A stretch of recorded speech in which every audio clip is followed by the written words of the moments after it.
man called Carl Schramm formulated a law, and called, I suppose you would expect it to be, Schramms Law. And it states that the single most important contributor to a nation's economic growth is the number of startups that grow to $1 billion in revenue in 20 years. It's an ethos that has been driving the Allan Gray Orbis Foundation to invest and develop individuals who go on to become high impact and responsible entrepreneurs. This is the MoneyMakers. We're looking back at the last 10 years of the foundation with Chief Executive Farr, who joins me from Cape Town. I can't believe it's 10 years, Anthony, and how much money has been invested in these startup entrepreneurs in South Africa? Well, over the course of the 10 years, there's probably been about R500 million that's been invested in these individuals. And that's really been part of the long-term process of the foundation to identify them at an early stage. So it's including the educational and other support that's been given to these some 700 individuals now. 700 individuals, how many of them have hit that magical $1 billion, it's a huge amount of money, target? No one's reached that target yet. We see this as a long-term project. As you noted in Schramms Law, it's over a 20-year period. We've been going for 10 years, but our portfolio is currently around 30 businesses that have been initiated, and the current valuation of those businesses is probably about 700 million at the moment. Okay, I mean, and so it's baby steps to achieve a long-term goal. Do you think any of these businesses are going to comply then with Schramms Law? Yeah, I think Schramms Law is a principle. It's basically saying that businesses that scale fast, that are innovative and that grow to that sort of scale are very beneficial to society. Part of that is because those sorts of businesses, they're only able to capture a small fraction of the total value that they add to society. In fact, Yale economists suggest that it's about 4% of the value that they capture of the total value that they add to society.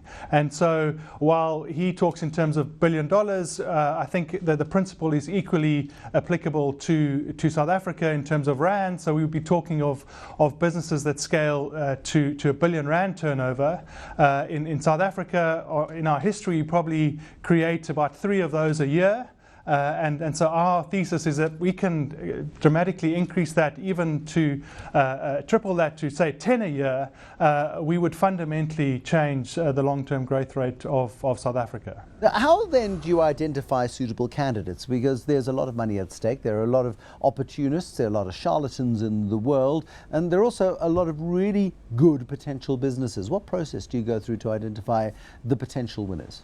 Yeah, well, the point of our process, and it's obviously just part of the broader entrepreneurial ecosystem, is that we want to identify potential.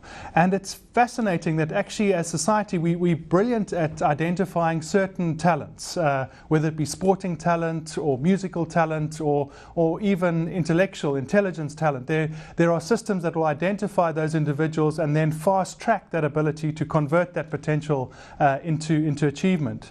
But one of the greatest talents that we have as human beings, particularly in terms of its economic impact, is entrepreneurial talent. And yet we don't really have formalized systems of identifying entrepreneurial talent and then taking the most talented, the highest potential entrepreneurs, and then putting them into proper systems that accelerate their growth, that give them the right mentorship, the right access to opportunities. And so simplistically, what we are trying to do at the foundation is to create that pipeline, to create that talent system for entrepreneurship.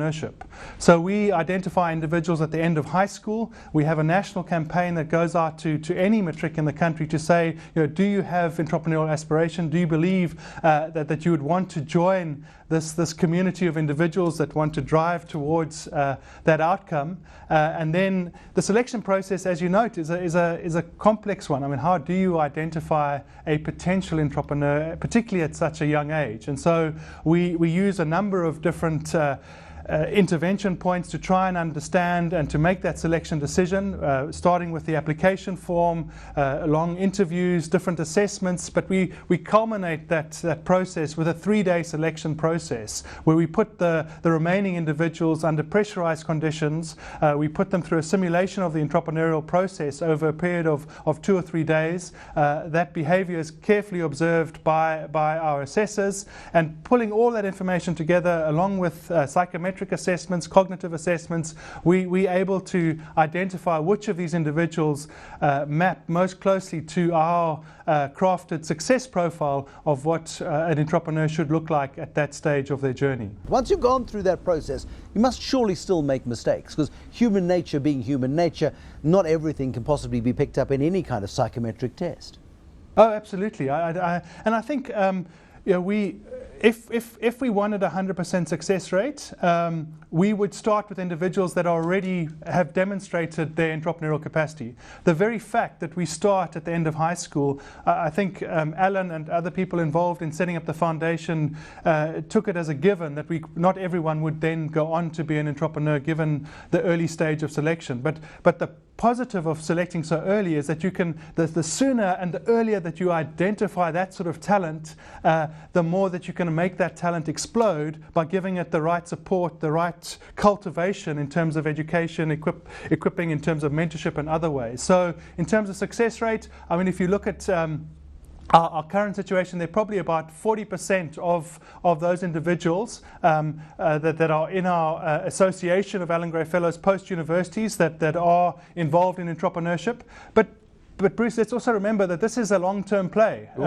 We believe, and evidence would support, that the peak age for entrepreneurship would be in your mid-30s. Allan himself was 34 when he started what has now become Allan Gray Limited. And so even though we're 10 years into this journey, our oldest Allan Gray Fellows haven't even hit their 30s yet. So we're a long way from being able to make a summative assessment of this process. Pick a success story at random. Give me an example of somebody who's really taken this opportunity and made it fly.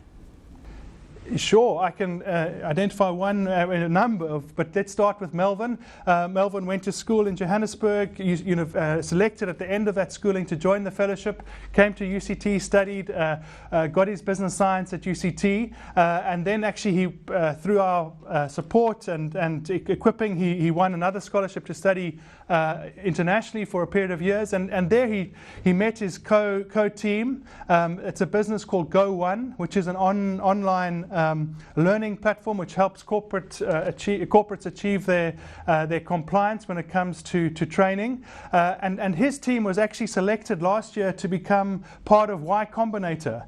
You may know of that accelerator in Silicon Valley under Paul Graham's founding that has launched businesses like Airbnb and Dropbox. And to our knowledge, he's one of the only South Africans that is part of the Y that has been selected for that Y Combinator accelerator. We have another fellow, Bradley, who's part of a team that started essentially a mobile payments solution for small businesses here in South Africa called Yoko. They're effectively the African equivalent of Square, where you can accept payments on your smartphone. But they're addressing the issue that actually only 80% of merchants in this country are unable to accept credit card payments, and so they want to serve those merchants in terms of giving greater access to their clients through those payments. Another example you may have come across is Sia Kuza. Sia was also selected into this fellowship at the end of his high schooling.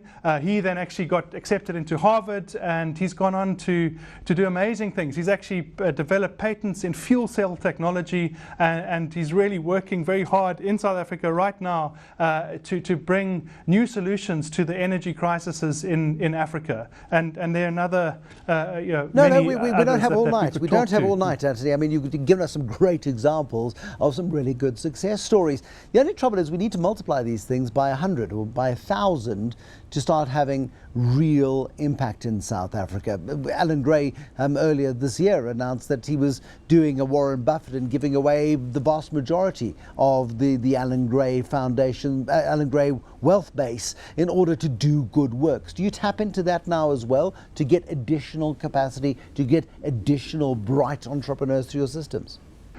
I think the new foundation will most likely want to learn from what we've been working on for the last 10 years, but it is its own foundation. There are no current plans for it to give more kind of wind to our sails, but certainly maybe not directly for South Africa immediately, but certainly in other regions of Africa, certainly that foundation will be looking at expanding geographically this model of identifying and cultivating future high impact entrepreneurs for the continent. And crucially, it's about high impact. It's about being able to make a difference to society, and ultimately you would have a goal, hopefully, that these guys are going to be creating jobs over time too.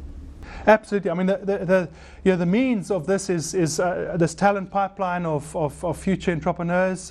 But the big reason, the end, for what end are we doing this? It's absolutely and fundamentally to address the unacceptable levels of unemployment and inequality in this country. It really is the reason why this initiative was launched, and it's something that we pursue to this day.